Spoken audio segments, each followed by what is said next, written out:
अस्सलाम वालेकुम स्टूडेंट्स। पिछले टॉपिक्स में हमने इलेक्ट्रोलिटिक सेल और गैल्वेनिक सेल को डिटेल में पढ़ा है।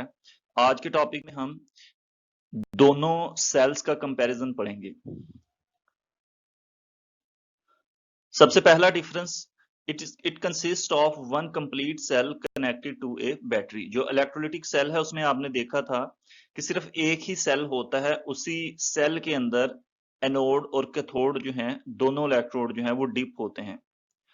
और गैल्वेनिक सेल में आपने देखा था कि दो हाफ सेल होते हैं। It consist of two half cell connected through a salt bridge. और एक हाफ सेल में एक इलेक्ट्रोड होता है और दूसरे हाफ सेल में दूसरा इलेक्ट्रोड होता है, और उन दोनों हाफ सेल को हम साल्ट ब्रिज के जरिए से कनेक्ट कर देते हैं। तो ये पहला डिफरेंस है कि इलेक्ट्रोलिटिक सेल में एक कंप्लीट सेल होता है और गैल्वेनिक सेल में दो हाफ सेल होते हैं।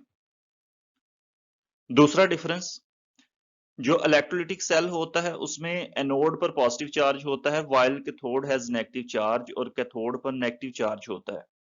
जबकि गैल्वेनिक सेल के अंदर एनोड पर नेगेटिव चार्ज होता है, while cathode has positive charge और कैथोड पर पॉजिटिव चार्ज होता है।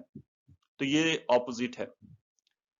तीसरा डिफरेंस, इलेक्ट्रोलिटिक सेल में इलेक्ट्रिकल एनर्जी को कन्वर्ट किया जाता है केमिकल एनर्जी में, यानी electrical energy is converted into chemical energy. तो उसमें हमने देखा था कि हम बाहर से इलेक्ट्रिसिटी प्रोवाइड करते हैं और उस इलेक्ट्रिसिटी के प्रोवाइड करने के नतीजे में सेल के अंदर केमिकल रिएक्शन होता है, यानी इलेक्ट्रिकल एनर्जी की वजह से केमिकल एनर्जी जो है वो इलेक्ट्रिकल एनर्जी जो है वो केमिकल एनर्जी में कन्वर्ट होती है। और गैल्वेनिक सेल में हमने देखा था कि पहले सेल के अंदर रिएक्शन होता है और उस रिएक्शन के नतीजे में इलेक्ट्रिसिटी प्रोड्यूस होती है, यानी केमिकल एनर्जी जो है वो कन्वर्ट होती है इलेक्ट्रिकल एनर्जी में। और लास्ट डिफरेंस, इलेक्ट्रोलिटिक सेल और गैल्वेनिक सेल की डेफिनेशन में हमने पढ़ा था कि जो इलेक्ट्रोलिटिक सेल है उसके अंदर नॉन स्पॉन्टेनियस केमिकल रिएक्शन होता है।